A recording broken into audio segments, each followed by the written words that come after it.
Good evening, everybody. My name is Harold Page. I'm an alcoholic. Will always be an alcoholic. And if you figured out you one of them, you're going to always be one too. And then put the bug on me up here.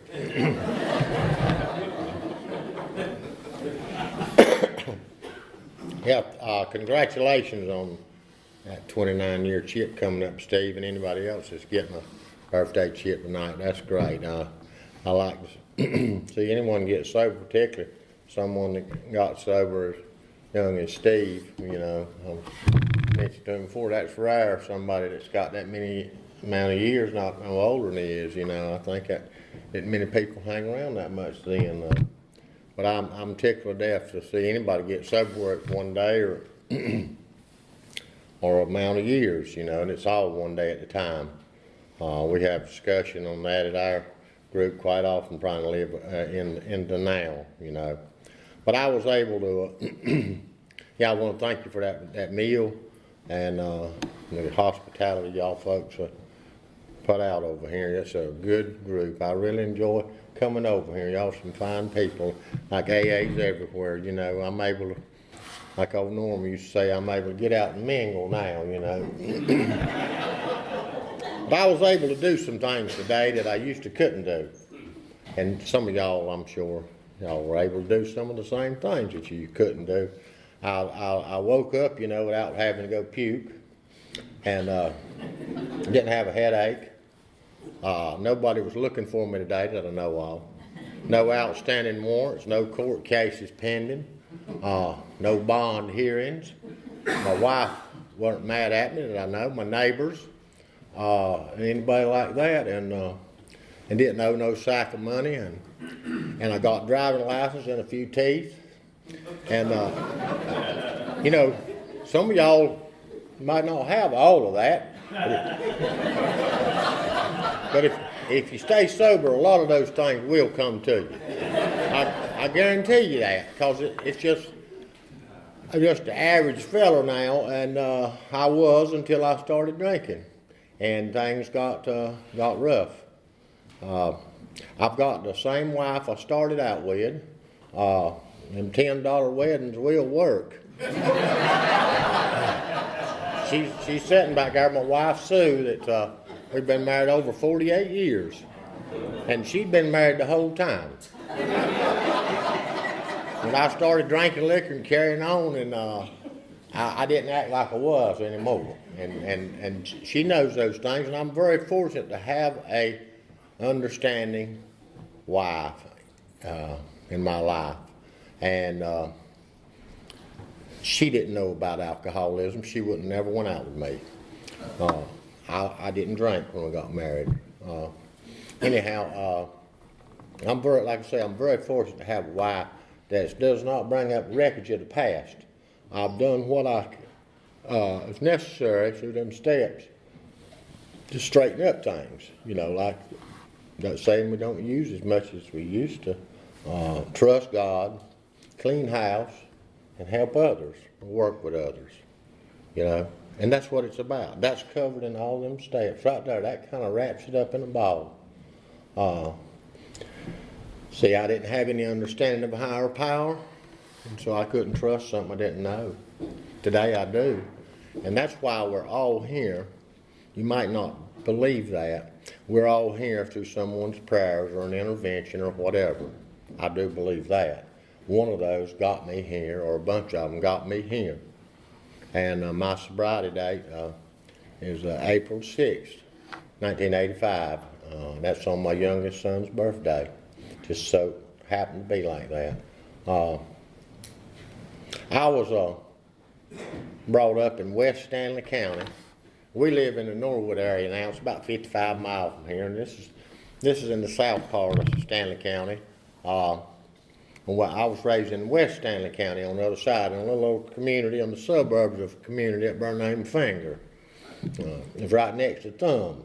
And you come on down the road, there's Frog Pond and Big Lick and places like that, you know, them big towns. Well, we lived out in the suburbs about 3 miles down in the woods. And That's the original kind of suburb, you know. Yeah, what I consider town over there is maybe one store or something like that. And you might get over there if you had a nickel to get you a Pepsi if you walk about 3.5 miles. Or sometime we'd pick up a couple bottles you could sell back then. That's the way we got a Pepsi Cola or RC or whatever. You didn't have that stuff around the house. Nobody did down where I was from. We weren't poor or nothing like that. That's just the way it was. You didn't have a lot of things. You had what you needed, though, and didn't go hungry. But I was raised down in there, and little old branches running around and all, and creeks, or whatever you want to call them. And up north, they might call them brooks, you know. But we made liquor on them. And about everybody around there, our kin folks, uncles, cousins, and grandpas, and all the men folks, just about everybody up there at one time had made liquor or was making liquor. And some of them just made it and sold it. And there was quite a bit of liquor making. They were known in that area to make a lot of corn liquor. And a lot of them drank it too. And as I was growing up, I was helping to make liquor when I was a little bitty boy, carrying sugar and stuff like that. And I could run a good corn liquor when I was 10, 11 years old. I didn't drink any of it. I could have had liquor to drink. I could have took a drink of it as long as I would have behaved, you know. They wouldn't look down on. But I didn't know of any of my cousins or school friends that were drinking. And that little school I went to at Ridgecrest, grades 1 through 12, and the big graduating class might be a dozen people. There was 150 people in the whole school, or 152, something like that. 9 faculty members that done the bus driving, teaching, coaching, and whooping too, you know. we had that redneck riddling up in there. It's called a stick. And they lay it on you if you didn't listen. And I got my tail tore up, you know, but I was a pretty good boy. I mean, you know, you back talk or anything like that, you're going to get a whooping now. Or you get one at school, you got one when you got home. We didn't have no phones or anything up there. Nobody come to them, but they knew. And, well, teachers were respected and everything. And I knew a lot of the teachers' children and things like that, and a lot of them come from liquor-making families. It wasn't looked down on. I've put liquor in the preacher's trunk before, you know. And some of them up in there used to say they had to wear badges so many people made liquor to keep from selling it to one another, you know. But there was a lot of liquor made up there. We had an old house, my great-grandpa's old place that I was raised up in. It's an old big house, never painted, setting up on some creek rocks, you know, on the hill, back in those great big old elm trees. And we had running water. If you run out there and draw a bucket full, you might. And we had wash pots out there. You cooked, boiled your clothes in, hang them on a barbed wire fence, because we didn't have no clothespins. That'd keep them blowing off, you know, ringing out. I remember helping Mom rub clothes on them old scrub boards, you know, and lye soap, homemade soap you make when you kill hogs. People don't realize that, but soap's made out of lard, you know. And anyhow, I remember doing that, and I didn't feel less than nobody. Everybody around there done the same thing. Didn't know nobody that had a car and a pickup truck. You're lucky just to have one. Some didn't even have a way to go. They just walked or whatever. We made liquor, and we had plenty to eat, a garden and all them things, and an outhouse, you know, had a 2-holer, you know. And like old man Gaddis used to say, y'all was fortunate. Some people just had a path down through the woods, you know. But we had decent clothes and plenty to eat. And like another old-timer says, we weren't a dysfunctional family. If you didn't function much, by God, you didn't eat much. If you was able to work and you going to, you carried the load. You carried your load. And that's, nothing wrong with being responsible and learning to become accountable for your actions. I was brought up like that. Now, liquor making wasn't looked down on up in there. It was a normal thing. They'd go to church and come home. And now, they didn't like to sell liquor on Sunday. That would be kind of sinful to do that. But they might not drink as much on Sunday, Yeah. But I was raised around that liquor, and I might have had a toddy mixed up some warm liquor, warm water and sugar as a toddy for a cold or something like that. But I don't ever remember getting high on it or anything. And I done good in school, almost straight A's, and could seem to learn without studying a lot. Just a lot of alcoholics are like that. They're pretty good at that, but then they get that big book and they kind of lose that ability. Some of them do, They told me, they said, Harold, that big book there's got a wrench for every nut.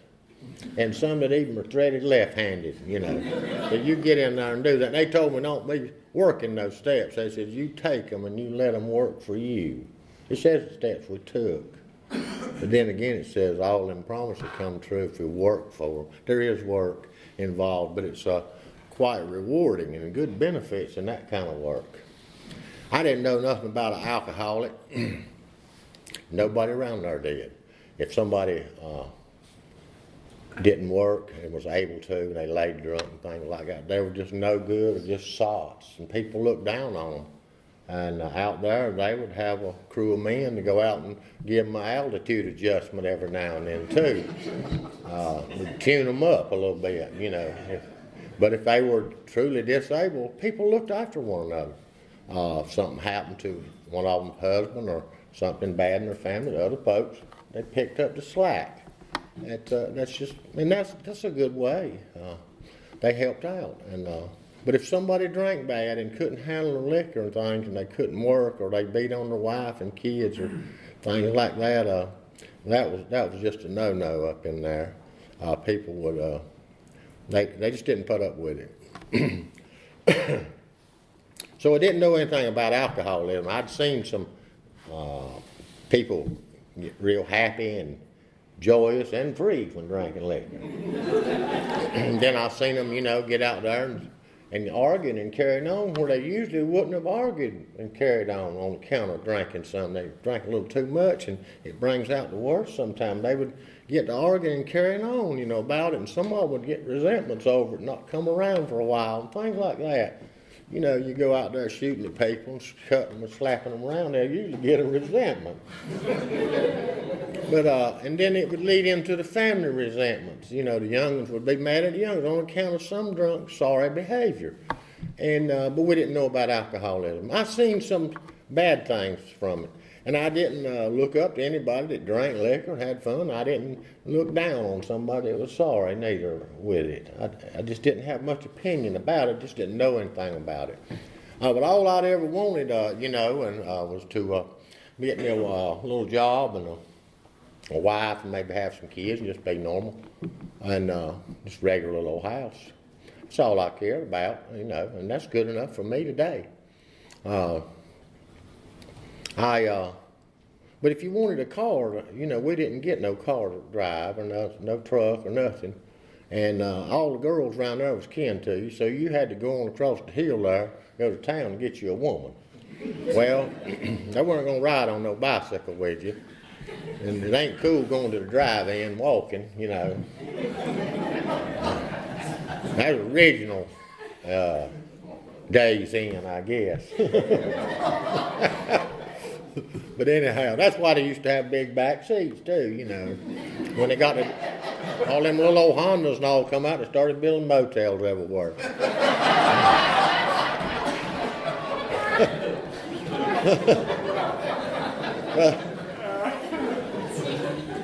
You had to get you a job, to get you some money, to get you a car, maybe to get you a woman. Might get something to go with it. But anyhow, I quit school, which that wasn't looked down upon up there. Education wasn't stressed too much. you had to get you some money and get the car and get out on your own. So I quit, and I never had no problem in high school or college because I didn't know neither one of them.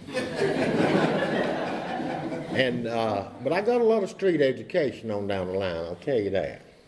But I went down and worked in the cotton mill and worked there, and I enjoyed that. Making about 90 cents an hour, doing good, and which that was fair wages then. And I left there and I joined the Army, and went in there and I still never drank. I didn't drink, didn't care to. I'd hung around with guys. We had a lot of fun growing up, out dating and racing old cars and things like that. You know, we had a lot of good fun, like a country happy days. You know, we had a good time. You know, just swimming and carrying on and fishing and hunting and racing cars and mostly cousins and neighbors around. We had a good time, really. So I wasn't lacking in no excitement. I was in basic training. They got, and I noticed a lot of the older guys that were drafted and everything. I was just a kid. I wasn't even old enough to drink legally in there, and you could drink at 18 then. Beer, not liquor. But I seen them guys that were drafted, a lot of them, particularly up north, they had been around bars and drinking, you know, and so they got drinking and carrying on, and I seen they'd go out and spend, they'd get about $80-some a month, blow all that money, you know, and I was getting rich, you know, and we had a place to stay, they furnished you clothes, something to eat, health care, all that stuff. You know, I was doing all right. Didn't figure out why they wanted to go out and do like that, you know, and they showed us them films and them places you don't supposed to go into with them diseased up women and all that stuff. And scared me half to death. I'd never seen no nasty stuff like that around a finger up there. Well, I'd stay out of them places, you know. But I remember walking through some of the cities where I was in, and you look at them bars in there, and you see them hoochie coochie gals and stuff like that. I'll tell you something funny later on in life, you know. So friends of ours from down from Ohio, and they had never been to a county fair, and we lived in Charlotte then, and I was drinking, and they wanted to go to a county fair, so we'd go to Concord up there, Cabarrus County Fair. It's pretty good size. close to Charlotte where the racetrack's out now. It's a pretty good sized town. Had a big county fair there, so they wanted to go with us. Me and Jim, he drank a few beers. He's not one of us, but I was about half drunk. And I'd got to drinking that ramming liquor and all that. And my wife and his wife happened to be along that night. And they had hoochie coochie shows back then. You know, some of you young ones don't remember what that was. They had these gals that come out and dance around, and if you had a couple of dollars, you could go back in there and they'd get on down with it then, you know. And weren't allowed no women inside, just men, you know. Some of y'all know what I'm talking about, the hoochie coochies, we call them. And well, we were standing out there, and these old gals come out with all that frog hide on their eyes, and men were saying hose on and mule harnesses, and they was out there twisting around, and that old boy was standing there looking at him and his wife, and that one leaned over and she said, "Well, hey there, Harold, how you doing?"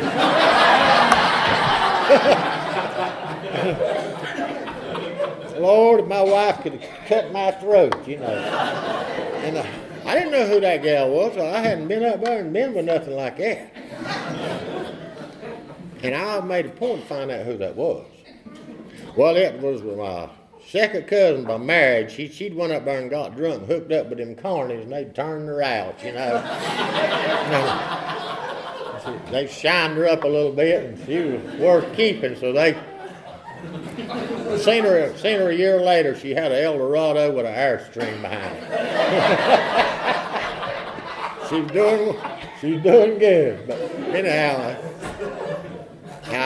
you know, that was I'd done a lot of bad things, but that was one that I wasn't guilty of, you know. Well, getting back to, I was in on leave from Fort Bragg, and I was out at Oakboro little town that has a celebration every year, and I met to be my wife, Sue, back here. And we got to going together, and when I got out of service, we got married. And like I say, I never drank. And I didn't drink till I was 23. I didn't even drink any. I was 23 years old. And Steve quit when he was 20. So. But I had everything in life that I wanted. I was offered this good job. I didn't even look for it. The God that I didn't understand had put this in my life. My wife had always been to church. She'd got a formal education, and we'd moved to Charlotte. And our oldest son, Rodney, come along, and I had a healthy son, a decent job on the railroad, and making real good money, and good health, hadn't drank, and good opportunity in life, really good things. I had never been in any trouble, never been out and caught by the law, and I mean, we'd done racing and a lot of things like that, and had some kinfolks and cousins killed in car wrecks on account of our racing the way we did. But I hadn't been in any trouble legally at all. And they were looking for someone like me, and they hired me. And we moved to Charlotte in that little house out there, and everything I always wanted in life was there. I was reasonably happy and good friends, and we got out and done things together. And I would do things with my wife and kid that I hadn't had a lot of that growing up, and getting out with the youngins and doing things, And but I was able to do them things. And them guys, and I didn't drink. And everything in life that I wanted was there. A good loving wife, a healthy son, a decent job, a little house, and stuff like that. And them guys I worked with, some of them were quite older. Some was, all of them were older than me. I was about the youngest guy they had hired in years. They picked at me because I didn't drink. And after a while of that, they'd go to them working men beer joints over there on the west side of Charlotte, where all the rail yards and everything's at. I call them working man bars, kind of like old boy at Rockingham says. They was the kind of bars like, if you was a lover, you could be loved. If you was a fighter, you could get in a fight. And if you was a killer, you could be killed. And kind of them places. Well, you could go in there and you get off the coal train or with your dirty clothes on. I mean, we went to work clean. But you got off dirty a lot of times from that coal dust and things like that on a lot of dark, greasy work, and we had to jump and run the top of cars and all back in. It was quite dangerous too. But I'd done real good at it, never got any demerits or anything.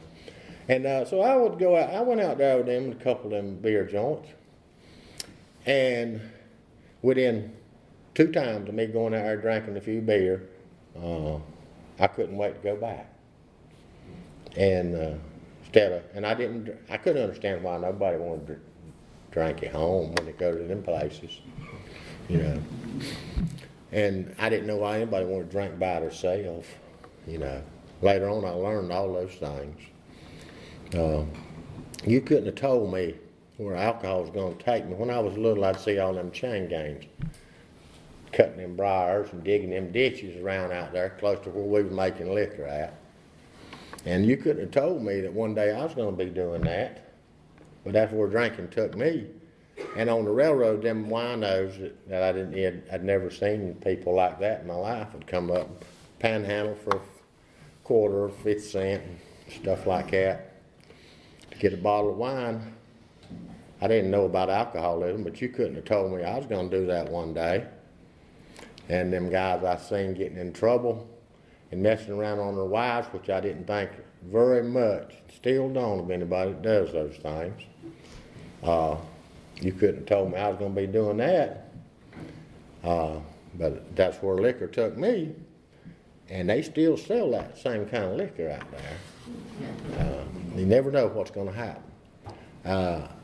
I didn't know about alcoholism. I didn't know that I was going to start doing them things. But it consumed me very quickly. My thinking changed. It twisted all the way around.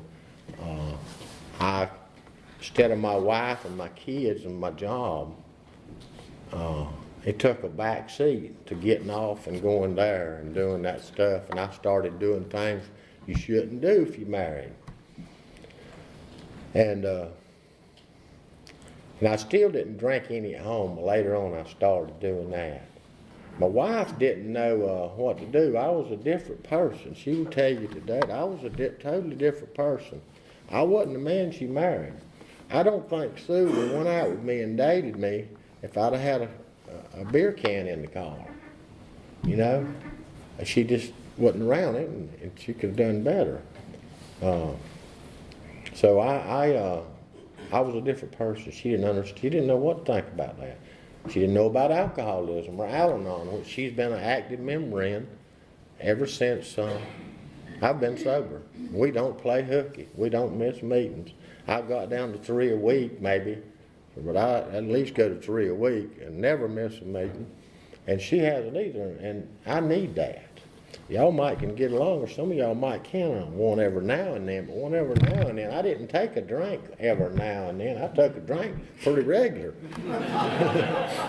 You know, I kind of figured it up one time. My old boy said, Harold, just go to a meeting for every drink you took. Well, I kind of roughly figured it up. And I took if I go to a meeting for every drink I took, I have to live to be about 240-year-old to break even. And that's all right, I'm going to go for it, you know. So we had no spiritual life. I didn't. My wife had always gone to church and everything. I hadn't. So I didn't know to go to no preacher or anything about this, sit down and talk to it in a godly fashion. My wife, after a while, got a bait of my sorry behavior. And today I don't have any excuse for sorry behavior because I know better. And I know what to do to straighten things up. Then alcohol control. I didn't mean to go out and do this and that, but when I got to drinking, it led to that for me. I got drinking. All of it was lying liquor to start with, you know. And my wife said, what you been doing? I'd lie. Who you been with? And then one day I got a hold of some confessing liquor. They still sell that stuff too. You know, it didn't matter if I drank from shaving cream to rubbing alcohol or Crown Royal. It liable to affect me the same. Didn't make no difference if it's alcohol. And I couldn't understand why nobody drank that old cheap wine and all that stuff till later on.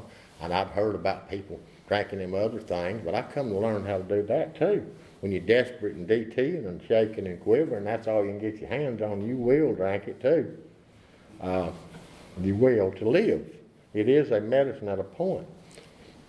My wife, after a while, she got a bait of that, and she left and got her apartment across town. I was there in that house, and I had a bunch of fair weather friends in that book talks about. And I was in the house, had old motorcycles and stuff like that, and riding in there and tearing the house up, doing burnouts on the living room floor, and burn plumb through the varnish on them pretty hardwood floors, and stick the front end through the sheetrock, and just carrying on, shooting up in the air. And them neighbors just hide in the house.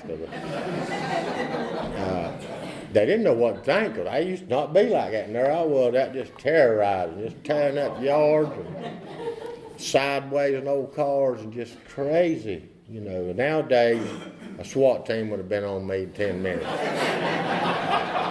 They didn't have SWAT teams back then. They just, you know. But anyhow, so there, and I got drinking some of that rambling liquor, and they still sell it. So I take off. I worked resignation. I left on good terms there. What I look back on, I didn't know what I was doing at the time. What I look back on, I'd lost the ability to be a responsible husband, neighbor, employee, and them things. I had lost that. Alcohol took that from me. I wasn't able to do it. So I didn't know what to do about it. Knew no answer, knew no higher power to call on. So what do? I take off. Look, I didn't realize at the time, but I was running from all that. You go over there, you know, they said the grass is green on the other side of the pasture, but you step over that fence, you just step in some manure, you know. And so I take off and run. I didn't realize that. I was running, I'd ramble, and it got later on, I'd wake up and under a bridge or wherever and look around and look at car tags to see what state I was in. And I'd got to drinking that hair-growing liquor, hippie liquor. Had them big old bell bottoms and peace signs and long hair and beards and laying around them communes and wallowing in the mud naked and listening to all that. They were free too, and I rode the coattails. A lot of them colleged up, daddy paying their way hippies, you know what I mean? And they had stuff, you know. That's what most of them were, just somebody else toting the bill, you know, and I'd follow them around. And I was, God had blessed me in ways artistically. I was always able to paint, draw, carve, create with my hands. I'd do all them psychedelic things, that man. And I got a hold of some other things too besides alcohol. I'll sum up my drug story. I'll tell you about my preference. One time I traded 5 pounds of marijuana for 1 pint of cheap red liquor. I'll tell you what I like best right there. And drinking. Didn't matter. I'd sell a pint of blood, get a pint of liquor, go back to another blood bank. That's out in California and Long Beach area. That's when you could, blood banks was lined up like pawn shops, you know. And you just go to another one, sell a pint of blood, they give you $5, you know. They give you a glass of orange juice, tomato juice. That made a good chaser for that pint of liquor you could get for about $4 and a pack of cigarettes, and go back and sell another pint. Toward the end of the day, I went back one day, and I hadn't eaten a week to start with. I went to the third one to sell a pint, and they was trying to get pullets and all, and I was pretty limber-legged then. They called the ambulance. They couldn't get me. Well, I booked, and I took off and run over to Queen Mary's out in Long Beach, laid out there, and Cherry Park under them bushes up there, and the police come by. And finally, I woke up. He said, "I've been keeping an eye on you." How long I've been here? 3 days. I've been laying there. 3 days. That week, you know. It would have killed me now, you know. A 50-cent shot of blood drained from me like that probably do me in. But I was young and somewhat healthy then. I could shake it off. But that was the insanity of wanting something to drink. To go to any length, and I've knocked people in the head before to get some money to get something to drink too. And I ain't proud of that, but it happened. And I got drinking fighting liquor. And then sometimes I was the whooper, and sometimes I was the whoopee. I worked 2 ways, you know. And I just went on like that for a long time. I lost my license back in 1968. And that young boy I was telling you about, that young boy of mine, he got his license before I did. He brought me to meetings. That's how long I was without him. I had a couple of them, you can drive somewhere to work permits on a piece of paper back then. I abused them things too. But I stayed without a permanent revoke, you know. Anyhow, I said, you don't need a license till the law stops you, you know. Well, they get to stopping you too. If they see you in an old car with the windows knocked out, no mufflers, no tag, 3 or 4 people in there, you know, fighting or cussing, hollering, and throwing stuff out the windows, they'll stop you, you know. That's when they, you know, there's a lot of old cars like that. But I can spot a drunk now and ain't even the police, you know what I mean? I see a car doing like this, I get ready to hunt me a place to go because I know they're still out there. And thank God that I got AA and nothing bad. I could have run over and crippled up, killed a many person. And my own family, my own children, you know. And I got to going to chain gang. And I was on the Georgia chain gang. My wife and loaded my mom up that couldn't drive and all. And she'd come down and see me. And on account of drinking and what went with it. And then she'd come visit me. We were together. And she didn't know. She would do anything to try to help me to stop drinking. And I couldn't eat, you know, and I'd start drinking that hospitalizing liquor, intensive care liquor, and all that stuff. Good thing she had insurance through the years. We'd still be paying money. I believe in paying your bills if you owe them.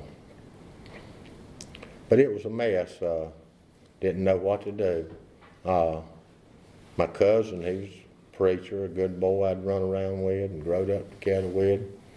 And I'd do anything. And my wife took me up there to get him to pray for me and stuff. And him and his wife laid hands on me, and I felt good too. They meant well. And I felt so good, I pulled a 2-week drunk to celebrate not dying. It's kind of like you get a white chip, and they say, how about coming to me? You celebrate finding AA and go pull a drunk, you know. Talking about white chips, if anybody's out there that's just got new or anything, and you do go back drinking, don't be too ashamed to come back. If you're ashamed to go back to that meeting where you got that and that, find one somewhere, but the main thing is to get back. You see, I wouldn't have got back had they not come to that hospital and encouraged me to come back. I wouldn't have come back. My pride or ego, I would have went back and most likely drank some more. And then they told me I wouldn't have lived through that day, the doctor did, when they got me up there. But I'll get to that. AA found me, and the way it found me was through a God that I didn't understand that intervened in another man's life. And this old boy, he's still sober today too. He's the old boy that helps Big Bush out there, Jerry, you know him, Harold. And he wouldn't mind me mentioning his name. I seen that boy down there. I was going on this job, me and him. He happened to be there to go to work with this company down there at Alcoa and in Baden. And there he was, and I hadn't seen this man in 5 or 6, 7 years. And this old boy had been on the chain gang 6 times before I ever started drinking. Now he cut his way into a liquor house instead of cutting his way out of them. And he was bad news, and there he was. And I hadn't seen him in all these years. You see, I wouldn't listen to nobody to come up there in a fine car with a 3-piece suit and shiny stuff on. I couldn't relate to them. I didn't trust nobody that had driving license and teeth. He was a narc or something. And I hung around them country clubs. There was liquor houses over in the country, and they would club you in the head. That's kind of, I was a good standing member of them. Had credit at all of them. And them old couches out on the porch, you could lay out there and wet in the front and messed up in the back, and nobody'd even notice, you know. And you know, the book talks about people.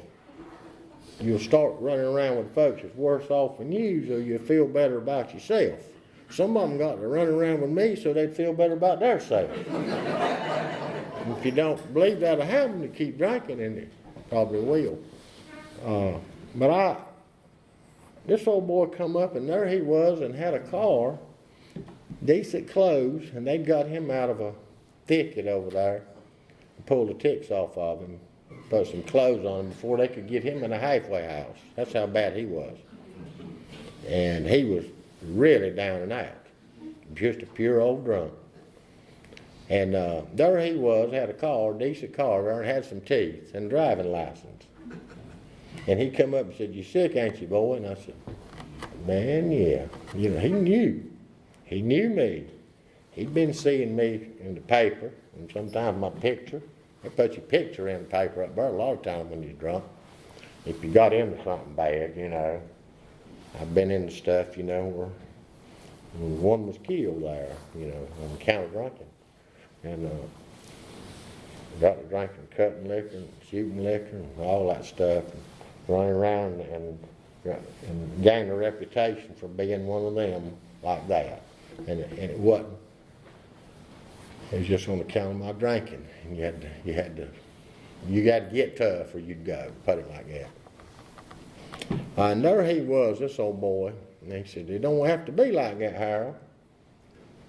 And I said, "What are you talking about?" And he said, "It don't have to be like that." He said, "I'll give you a ride. I know you're driving that old car there and you ain't got no license." He said, "You know, you used to get caught. Let me come by your house and get you." I said, "That'll be good. I'll pay you." "No, I ain't gonna take no pay." "No, I don't ride for free." Anyhow, he'd come by there and pick me up and bring me to work and stuff like that. And he never did say nothing about no AA or God. He knew me. He could read me. Because I would have balked on either one of them, not even knowing about either one, really. Well, I got on a drunk. He takes me to detox. There was when I went to my first meeting after they held my head and me puking and Betty and them washing my head with wash rags and all, trying to get some food in me. And that's when people that worked on them didn't even get no pay. They volunteered. There were AAs that done that. There were volunteers that done treated nasty folks like me. And he took me up there, and I went to my first meeting. I don't remember a lot about it. I do remember I gained one of them things you call a resentment right quick. I was sitting back there in the back of that little old church building, sweating, Lord have mercy, it was hot, didn't have no air conditioning, that little old cement floored church, and a damn highway patrolman got up there to talk. He didn't have on that uniform, and he got to talking. I thought, Lord have mercy. They've been locking me up for all these years, and here they are drinking liquor too, you know. Since that time, I've sat at one of them's house and drank coffee with them. It don't discriminate. It don't make no difference where you come from, what you do, how much money you got. I didn't understand none of that stuff. But see, he put old Jerry there, and I could relate to him because I knew where he'd been right off the bat. And if he was telling me there was something that's a better way, I believed every word of it. Well, when I got drunk, he let me get a little curious, and he took me to AA. Well, that's the way I got to AA, and I didn't do that stuff. I went and running on the fellowship. And, you know, fake it till you make it, ain't no get it. And, but I was doing that. And I had no defense. Without any defense, you know, when the temptation comes along to drink or the craving or whatever, you have no defense. I'd gained none of that because I didn't come to accept higher power in my life and believe that God could help me. I didn't look at it like that. But I wouldn't tell them that. I figured they'd run me off. And I liked all them old boys at the meeting. Good people. Got to know some of them were there. They thought I was dead, and I thought they was dead. You know what I mean? Well, that's the way I was introduced to AA. And but you know, without that, I got drunk, and I went off to a treatment thing, and later on, and it's about discovery, and I need a controlled environment. It got me out of the general public, which I was a threat to at the time. And I had more court cases I'd run from the law, stayed on the lam, good while, people warrants out, and things like that. But all that's been straightened up. And finally, I come out of that treatment center, and I went to AA. Deep in the back of my mind, I held on to some of them old ideas and said the results was nil till let go absolutely. Half measures ain't going to give me 50% sobriety. It will give me 100% drunk. So I held on to some old ideas. If any of y'all's hanging on to some of them old ideas, I pray that you'll pray to get rid of them, because they won't lead you to much recovery. But keep coming to meetings. You see, I didn't have any defense and wouldn't tell nobody. Work no steps or nothing, living on the fellowship. I had no defense. I knew what to do, but I just wasn't ready. Well, when the craving set in, I had no defense. I had to go out of my way and get a ride and go to a liquor house to get me something to drink. Then I wound up there at the house, and they didn't have any outstanding warrants, a couple dollars in my pocket. Nobody looking for me. My wife surely discouraged. My children had 2 sons, and surely discouraged, but I'd let myself down, and other people had helped me. And I didn't know what to do. I was liquor on each side of me, and could have drank all of it, but I couldn't drink it. Old Melvin took off from work and come by. He took off, and he didn't get paid when he wasn't working, like most people. Most people I know don't get paid if you ain't working. And he said, you need to go to the hospital, Harold. So he'd been in convulsions, DTs and all. I've been in DTs and things, and he knew. And so I said, okay. He said, you want to drink of that liquor before I take you up there? And I said, no, it don't work no more. It hadn't worked for years and years. It hadn't worked to the good to benefit me when I started drinking. I never got richer, healthier, famous, or nothing. It never done me any good. It gave me false courage and things like that. But it never done me any good. So I said, yeah. So I go to that hospital, and that's where I met this doctor that he become my doctor. And his father was an alcoholic with over 40 years sobriety. And anyhow, he told me, he said, Harold, you wouldn't have made it till the sun went down, you'd have died. blood pressure and all kinds of things going on, you know. Well, and when I in that hospital room, I think I know that's where I truly surrendered then and come to accept a higher power in my life. And I'd heard them say, when you surrender, Harold, you'll start winning. And I did. Started winning right then. Still winning every day. And that's the way I look at things. And guess who come to see me out there? Them old timers and some new ones. They come in there, and I thought they'd come and get that key they'd give me for that building down there at that Rock Creek Park. No, they didn't come and get that key. They come up there to tell me they wanted me to come back down there. And they said, we need you down there. And I'm thinking to myself, what do you need me for? You know. And some of y'all been in that situation. You know how you feel when you know, like a boy passed on now, he said, you know, guilt's when you know you done something wrong, and remorse is when you think the whole world knows you done something wrong. And that's the way I feel. And I didn't pray, had no defense. Well, with that encouragement is why I went back.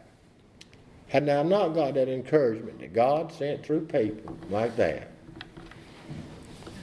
I would have went back home, they'd discharged me, and I'd sat around there. My pride, ego, I wouldn't have went back down there to them meetings.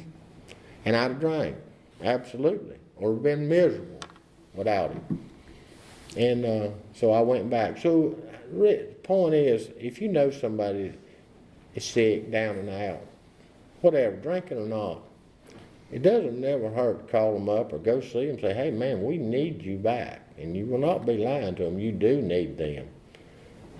They told me, they said, Harold, we want you to get sober. You might be the only person that can help one of us the next time we're fixing to pull a drunk. And you might be the only one that can help. You might not can get in touch with nobody else, you know. Need you and God. So I understood those things. When I surrendered, I started winning, and I started doing those things and the steps and all helped me straighten out my life and clean up the wreckage of the past. And it says you can be of great benefits when your own house is in order, keeping things in order. Now I've got 5 grandkids today. None of them never seen me drink. And my 2 sons are doing well. They hadn't took up drinking. They married good women. They hadn't took up drinking, doping, or nothing. And I'm very fortunate that's happening in our life, you know. And them grandkids come over, the youngest one, they stay with us, and we're retired now. Me and my wife, we got more to do if we, you know, than we've ever had. There's plenty. Life is full, and we get to go out and do things. And I got my license back. Them drunks down there that's sober, they went over there and helped me get my license back. After I was sober 3 or 4 years, something like that. Well, it's 1988, around 3 years then. And they went over there and I don't know what they told them. They told them the truth. And I thank that lady that gave me them driver's license since then. She's retired. And I said, Ms. Hazel, I want to thank you for giving that opportunity. She said, those people, if it hadn't been for them, you would never got them. But I'm glad you're doing all right. And I said, I have not abused that privilege since. I haven't got a ticket since of any kind. And I might get one tonight going home. But I haven't got any, and hadn't gotten any wrecks and things like that. None of those things. And I try to drive careful and stuff like that. But, and that's just, I've never been without work. I went to work for myself, and I've never had to advertise or anything like that. And I never stayed called up until I retired. As people still call me, try to get me to do things. And I've turned down not opportunities, but some job offers to go make way back 10 times what I was making. But I would have had to travel and go all over the place and do things. My wife said, you wouldn't be able to go to a bunch of meetings and all then. So I looked at that's what's most important for me, is that. The sack full of money ain't doing you no good laying there with a jug of liquor and sick or in the hospital. Ain't going to do you no good. And when I live, we have been debt-free for years. We got a little old place back over in the woods, and I think Steve's trying to do this and everything. I told him I didn't like to live where I couldn't pee off the porch and make love in the front yard.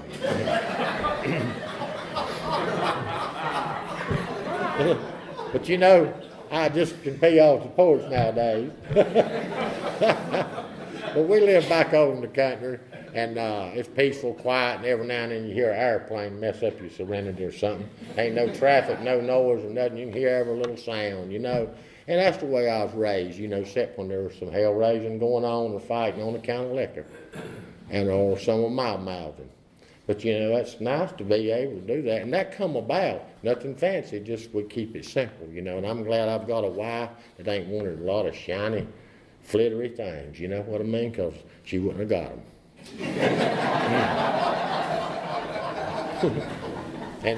But I'm fortunate, and we have everything. I mean, we've not lacked for anything, groceries and place to stay, and it's nice to have things like that was there to start with, and it left on account of my alcoholism, and it come back in much more abundance. God done that. When I come to work the program, things got better. My wife has been in Al-Anon, and that's a program in itself, and I highly recommend it. It has made it a lot easier for me, I'm sure. It has helped me stay sober, but I'd understand it in a family, you know. I got some buddies that go home, and their family's not into recovery, and they have a hard time there, and I don't know if that would work for me. But I'm just fortunate to have a wife, and one in particular that's involved in an Al-Anon program, and it's about them, and learn about alcoholism, and I'm not a sorry person and things like that, but I become like that on account of drinking. But AA's made me a better person. It really has. It's learned me how to live and get along and lay down and have peace of mind. And, you know, that old saying, the quickest way to get anywhere is the straight and narrow, but where is it you want to go to? What are you looking for? I think everybody in the world is looking for peace of mind or serenity, and we look for it in every kind of way, whether it be stuff, women, sex, drugs, alcohol, rock and roll, whatever, stuff, but it's not that, you know, peace of mind. The quickest way to get anywhere is the straight and narrow, and that AA has put me on the right path. There's briars over here and there's stuff over there, and I can choose to go down in there. But I look at it now as something that's harmful. I don't care to go there today. It hurts me when I see people that are out there getting into things. I really do. I'm concerned about them, and I pray for them, and I try to help if I can. Sometimes you can't do nothing but pray. That's what got me here. If you know somebody that's suffering out there, you won't be going out of your way to help them. You'll be doing yourself a favor. I will say this, and I'll hush. A few years ago, I heard a preacher on television say, Charles Stanley said, when a man dies, if he's got 10 true friends, he's a very successful person. And I told my wife, I said, when AA found us, we become successful. And everybody in here tonight is a very successful person. You've got hundreds of real friends, and you might not realize it. They'll come at your call at 2 in the morning, and they won't say, well, how much money you got? What you going to give me back if I come help you? Now, I could pick up the phone, I'm sure y'all could, and say, I need help. And they'll be there. And they won't ask you why, what's the matter, what's going on. They'll be there. You don't find that, and you can't buy that. But God, through AA, give me that. I thank y'all. Steve knows where we at over in Stanley County. Y'all come see us. Thank you.